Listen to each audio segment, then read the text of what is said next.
James Whitcomb Riley, the Hoosier poet, was born in 1849 and died in 1916.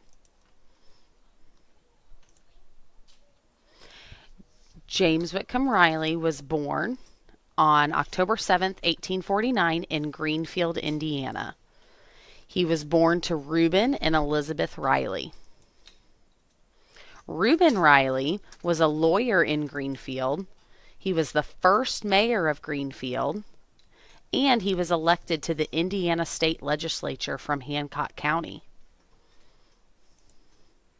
He was also a captain in the Civil War.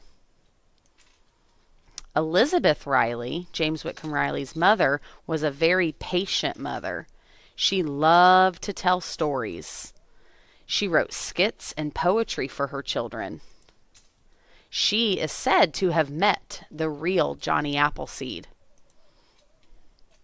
James Whitcomb Riley's brothers and sisters, he had 2 brothers and 3 sisters. The children's names were from the oldest to the youngest were John and Martha, James, who is also nicknamed Bud, Elva May, Humble Alex, and Mary. And over here you can see pictures of Reuben, John, Elva May, Elizabeth, and James. James Whitcomb Riley's childhood included a lot of summer days spent with Bud and his friends at the old swimming hole. This picture was taken in 1921. Little orphan Annie came to stay with the Rileys. She cleaned, cooked, and told scary stories to the kids. The Raggedy Man was the Rileys' hired man. He chopped wood, fed the horses, milked the cows, spaded the garden, and made up rhymes for the children. James Whitcomb Riley wrote a poem that included the Raggedy Man, and it also wrote a poem about Little Orphan Annie that we'll be reading later this week. James Whitcomb Riley's education was went to school in a one-room school, and believe it or not, he didn't like school. He often played hooky, which meant that his mom often thought he was on his way to school, but then there were days where he'd end up at the old swimming hole and skip school altogether. When he was a teenager, one teacher taught Riley to like the classic novels, and that actually got him to enjoy being in the classroom. He left school when he was 16, and it wasn't until around 1850 that Greenfield got their first library. As a young adult, James Whitcomb Riley wanted to be a violinist, but he hurt his thumb, so he had to come up with another plan.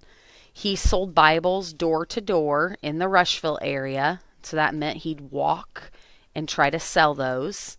He was a sign painter, and he even joined what's called a medicine show. In that medicine show, they'd paint signs, they did odd jobs, and they would recite comics out of the back of a wagon.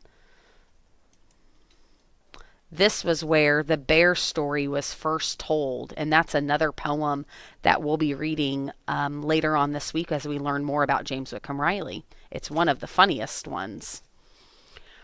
James Whitcomb Riley's writing career. In 1875 he received his first check for a poem. In 1875, he became the editor of a local newspaper with no pay, so he just did it for free until 1877 when he actually became the editor of the Anderson Democrat, where he finally brought in an income of $40 a week.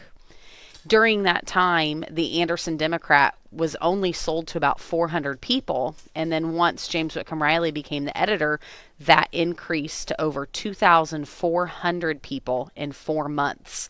So that just goes to show how much people liked to hear and read James Whitcomb Riley's work.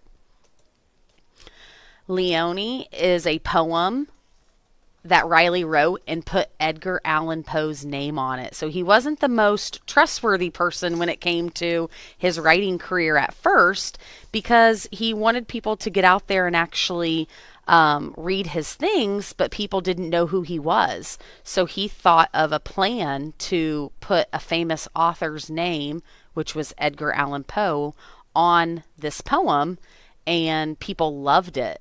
So he actually tricked Eastern newspapers and magazines into printing this poem. And this happened to be a really big turning point in his career because people started knowing who James Whitcomb Riley was and loved his work. Here's a picture of James Whitcomb Riley's writing desk. This is in his Lockerbie home that we'll be visiting. And he would write at this desk, and he began traveling and performing these poems and sharing them with people. During the 1880s, he wrote a lot of poems.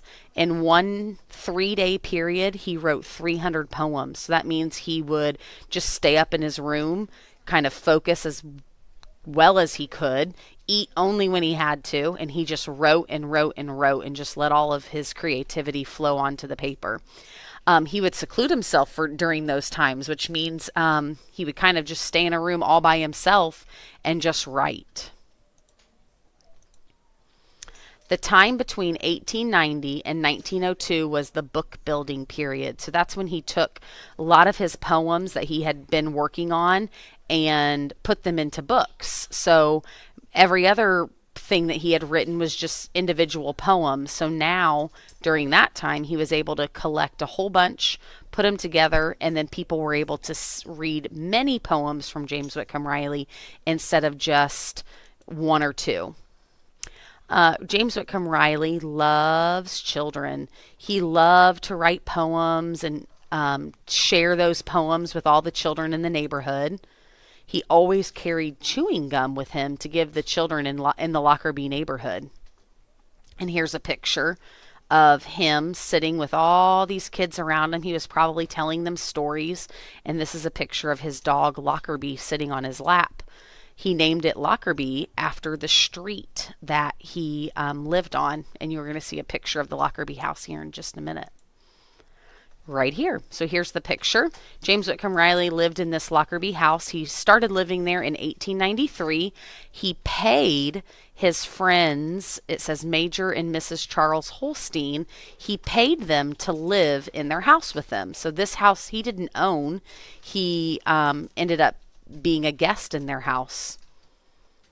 Here's a picture of one of the rooms in his Lockerbie home. This was the library in the house, one of his favorite rooms. In 1911, he actually suffered his first stroke, which kind of slowed him down a little bit in the process of his writing and even just sharing his writing. On October 7th, 1915, the governor declared it Riley Day. So that was in Indiana, which meant that all the schools in Indiana paused, didn't go to school on that day, and celebrated James Whitcomb Riley. The National Commissioner of Education also declared it Riley Day. So that meant not only did we celebrate this day in Indiana, but it was actually celebrated all across the United States. So that goes to show you really what a famous person and how many people really loved James Whitcomb Riley's writing. Riley's birthday was then observed in all schools in the country. In July 22nd, 1916, he died of a stroke in his sleep at his Lockerbie home. And this is a picture of his room at the Lockerbie house that we'll get a chance to visit and peek in. James Whitcomb Riley is buried at Crown Hill Cemetery, and he's buried at the highest point in Indianapolis. And that was a way to honor James Whitcomb Riley and what he really meant to the state of Indiana, and especially the town of Greenfield and Indianapolis. So again, just to kind of wrap some things up, James Whitcomb Riley was born October 7th, 1849, and he died on July 22nd, 1916. He was born in Greenfield, Indiana, and he was a world-famous poet. Thank you for listening, and I can't wait to share more about James Whitcomb Riley with you this week.